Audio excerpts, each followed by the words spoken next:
What's up guys, welcome back for another DevPro Duel video. This time I'm featuring the new Heraldic support, which you might have seen already. I'm mainly looking at the new Exceed and the new field spell. The deck has an excellent engine overall, and thanks to the new Exceed, playin code, and of course Leo, you'll get some nice and very easy pluses. Anyway, let's go, game 1. Or at least Duel 1. My opponent is playing Chaos Dragons, and looking at the opening hand. The first thing you want to do when you're playing Heraldics is end your first turn with playin code. That's pretty much your #1 mission, get that playin code to the field, since when playin code is sent to the graveyard, doesn't matter how, you get to mill 2 Heraldics from your deck. So the expected Raikou, or in this case it's Night Assailant, so playin code is sent to the grave, so most of the time you will send a Unicorn to the grave from your deck, and either Leo or a Never Conway, since in main phase 2 you can banish your Unicorn to special summon your playin code again. Playin code's on field effect is negated due to the Unicorn, but when it's sent to the grave I can still get this effect for milling 2 Heraldics. So it's a nice engine overall. Now I do get King of the Fairwinds effect. Use the Ever Conway to get back the Leo and to take control of his Pulsar. Attack into the Mirror Force, but not a big of a problem with when you're playing Heraldics, since the deck has an amazing floating capabilities with playin code and Leo. So the Mirror Force is definitely not devastating, and we know his last card is the Red Eyes Darkness Metal. So special summon Emphis. Emphis is also one of the new cards that you can special summon it if you send an Heraldic monster from your hand to the grave. So it's again to boost up your rank 4 Exceeds. With their reborn cards, since Heraldics do have multiple reborn cards, you can easily push 40 OTK for a game. Next duel, and this was a very interesting duel. He's playing Gimmick Puppets, and of course I do play, I think, 11 traps, also obviously going to set 4, but he flips his degree, so the threat is real. And on top of that, he's going to special summon his Felgrand, so my only option here is to stall it out, hopefully draw into the MST, or get enough monsters, enough opportunities to Exceed, to lure out the Felgrand, and then Exceed for Plover or Arknight to gain control of the Felgrand, or at least get rid of the degree. So that's what I'm doing now, pretty much grinding on the playin code. And pretty much just stalling it out, hoping that I draw into the MST or more monsters. So attack over his monster and pass again. There's no reason to set the prison. Also, he sets 1 of his back rows. My thought process at the time was, he's probably not playing any traps outside of multiple degrees. And which cards outside maybe MST. I don't think he's going to set other cards. He makes a mistake, already activating his Felgrand on the Goldfish. I should have waited, but that lets me easily go for Arknight and banish a Unicorn, special summon the playin code, and with the Emphis, he's, after the attack is indeed at 1k. Maxi for the +1, since he's going to Exceed for the Heaven Strings, I believe it's called. So this is pretty much game over. He's going to attack over the Arknight. It survives because of the Zenmane's effect. And pretty neat is that Emphis is a wind monster, so it's also an extra option to go for Plover. So target face down and then activate Plover's effect to bounce back his Exceed, and then as you see, attack for a game. So it wasn't looking too good because of the Felgrand, but luckily he wasn't able to push. And here, very fast, Dark Worlds. I think, he gets the Ceruli off with the Sylva, so I already lose 2 cards. And on top of that, he's going to drag down my hand 2 times. So on top of that, he knows my hand.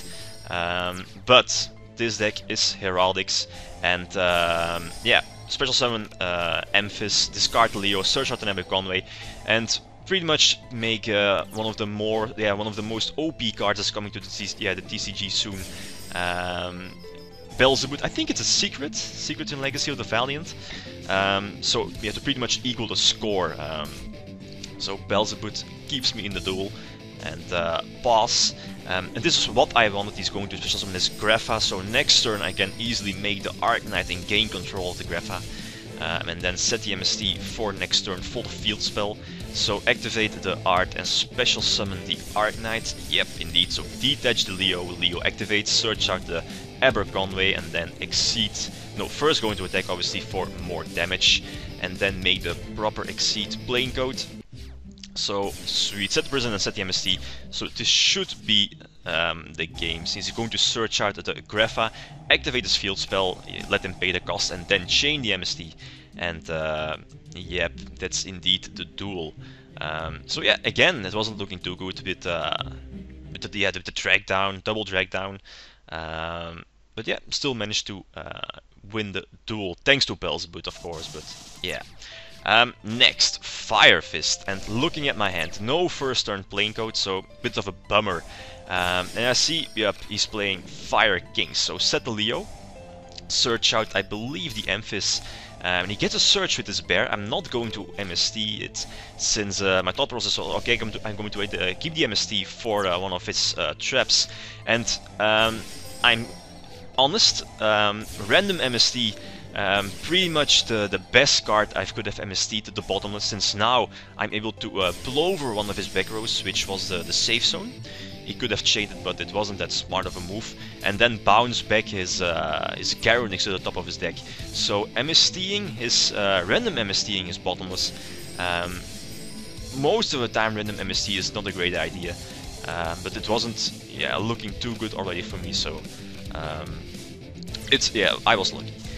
So activate Aberconway, take back the Leo to my hand, special summon the Emphis, discard in the Leo, and search out another Emphis from my deck, and then make Arknight indeed to gain control of the Gem Knight Pearl. I also don't understand why he went for Gem Knight Pearl. He definitely should have exceeded for Tiger King, and that way I already would have activated my my Horn. Since now I still have the Horn, and he's going to scoop since he activated his duality, so he cannot activate his Onslaught. Yeah, that's what it's called. So GG. Next, he's playing the new artifacts, I believe they are called, and they're an interesting archetype. So you know what's coming. Obviously, I don't know what he's playing. So the first thing you always pretty much do is make Belzebut, since I do have the option to go for plain code with my Heraldic Art Reborn card. So Belzebut is field, and the artifacts activate when they are sent to the grave during their opponent's turn. So pretty much with Belzebut, or Malevolent Catastrophe, since those decks like to main those. But yeah, it's pretty much game over. Nothing he could really do. I played a few times against the new artifacts, but they weren't very good. But I'm definitely going to look at the archetype later. Anyway. Again, Special Summon Gold set 5, again forgetting Belzebut as a card. The card is so retarded. I'm glad it's a secret, let's say that. And again, yeah, ends with the plain code, and he's, with only the bro in hand, again, seals the deal. Sad that Belzebut is a card that's coming out within a few weeks. Next, Sabers. Again, he gets to start. He's going to set one card with the mindset that is probably the Ember's Blade. Again, one card behind, and I have the option to go for plain code. If I, or at least first go for Belzebut to try to blow up the field, and then see what I'm up against, or what I destroyed. Then plover his back row, since my thought process was, okay, we know the right monster is indeed the Dark Soul, and the left monster is probably an Ember's Blade, so Abyss Duel is going to take care of that. And there are 2 Dark Souls, that's excellent. Negate the normal summon, don't want to give him the opportunity to attack over the Dweller. Attack into the Compulse, Dweller is chained, you will never know, maybe as a call set, so attack for 19 and pass with the Leo set. Yeah, he's going to draw on that Gotham's E-Call, but you know his pretty much both his back rows aren't that aren't a threat, and this is exactly game. So yeah, a decent duel. Quickly, the next game, Chronomalies. Chronomalies is also one of the newer decks, but I think not in Legacy of the Valiant. And yeah, Chronomalies are like the same as Heraldics. A lot of floaters in the form of Nebula. Yeah, Disc of course, and Crystal Skull and Bones, easy pluses, amazing exceeds. But yeah, if I compare Chronomalies with Heraldics, Chronomalies are definitely better, as you'll see. So attack into the Mirror Force, already forced out a warning and the Phoenix Chain on both his discs. So I tried to go for King of the Feral Imps to search out the Kage no Kage from my deck. He's forced to Torrential and then, yeah, banish the Unicorn and special summon the Plain-Coat in defense. And there is a Gorgonic Guardian, so this might be problematic. Yeah, Plain-Coat already activates, so sending the Leo to the grave. And I also think the Unicorn, since I already have the Aberconway and Emphys in my hand. So special summon Emphys, then activate Aberconway. Yeah, normal summon the Leo, special summon Plain-Coat and lure out the Gorgonic Guardian. Maybe I should have exceeded for Heritage and lured out the Gorgonic Guardian there, since now I lost a lot of life points. I'm only at 1k, and as you will see, he makes Hayuk, yeah, dropping my my monsters to 0 attack and then exceed for the other exceed. So yeah, I think either way I would have lost the duel. Since if I already activated Compulse on the summon of Hayuk, he would definitely chain Hayuk's effect, so I always would have lost this duel. Yeah, Chronomalies are definitely too good because of Disc. Next, it's a rank 5? No, it's a yeah, it's indeed a rank 5 Exceed deck, mainly looking at the Sexual Weapon deck. So I have to warning his Lion. And then attack, yeah, with Bombs. He's going to drop the Gorse, but he's going to drop the Gorse in attack position. You should always drop Gorse in defense position for cards like Art Knight or Enemy Controller, for example, since then you will take control of the Gorse, attack again, and so on. So always drop Gorse in defense. It depends on the situation, but most of the time dropping Gorse in defense is the better option. It makes Volcasaurus targeting Arc Knight.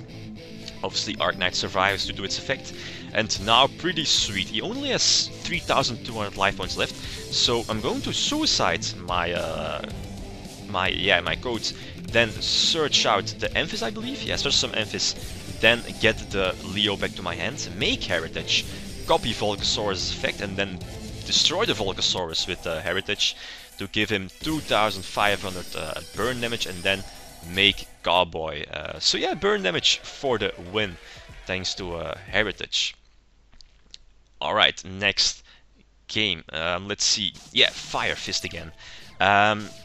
So yeah, again, normal summon Goldfish, go for Plain-Coat and Pass. So decent setup already, Plain-Coat on the field.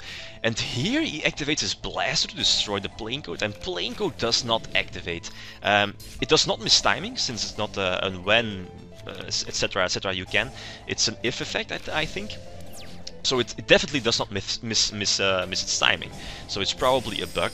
But yeah, the duel is completely completely different with what it should been.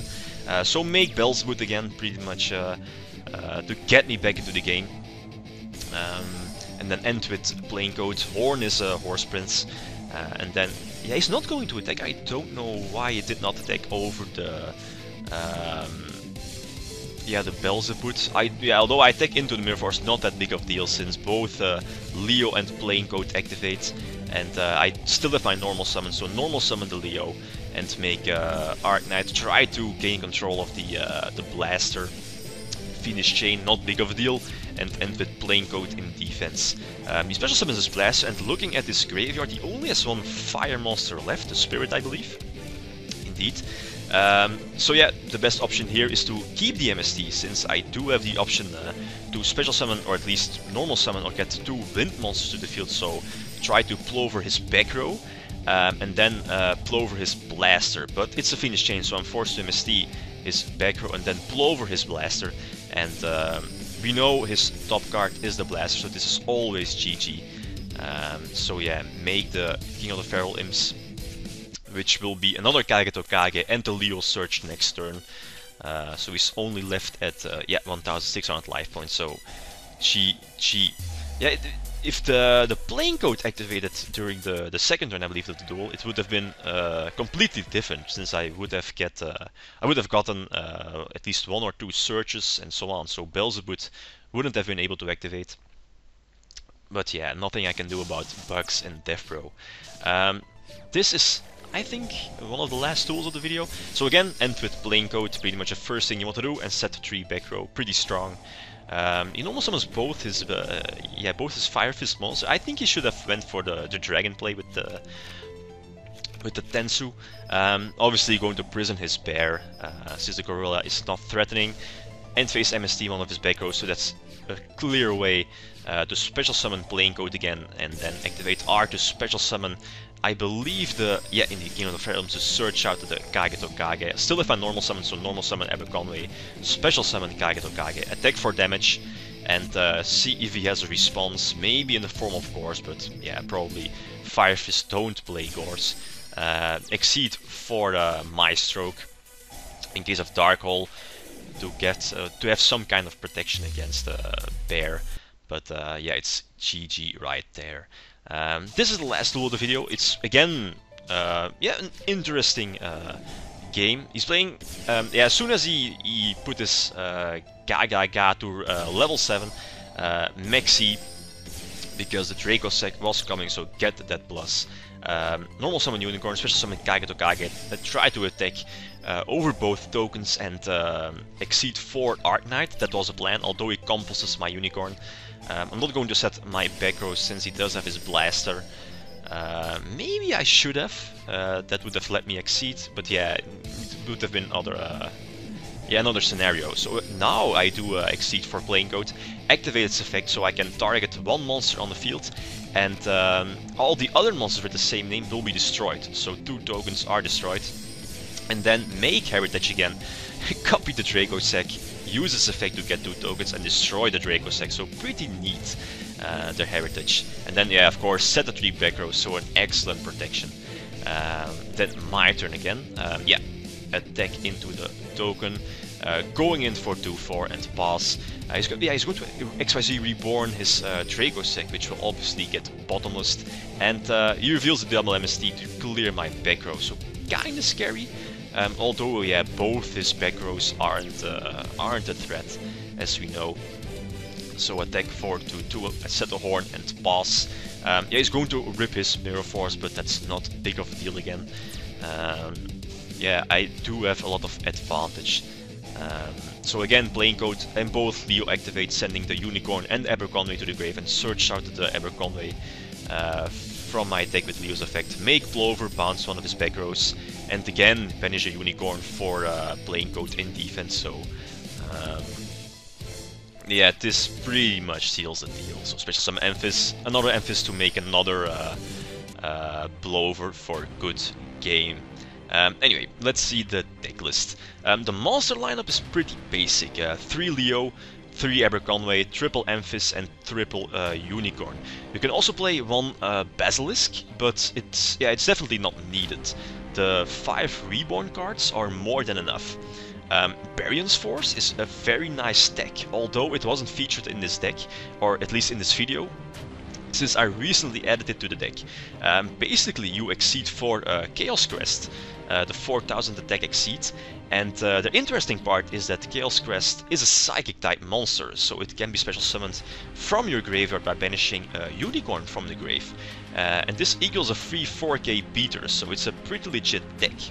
I'm not a huge fan of the field spell. It does prevent your Psychic type monsters from being targeted against threats like Compulsory and Prison, which are a threat for playing code, but it wasn't working out for me that well, so 1 tested more than enough, or more than okay.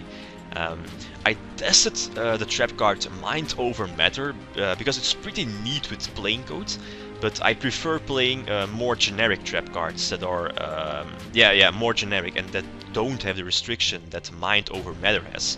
Although it's kinda a solemn judgment with playing code, so if you're going to play Heraldics in the future, it's definitely something to test out. Yeah, okay, that's pretty much it. Guys, thanks for watching, and feel free to leave a comment or a like if you enjoyed the video. Victim signing out. Peace.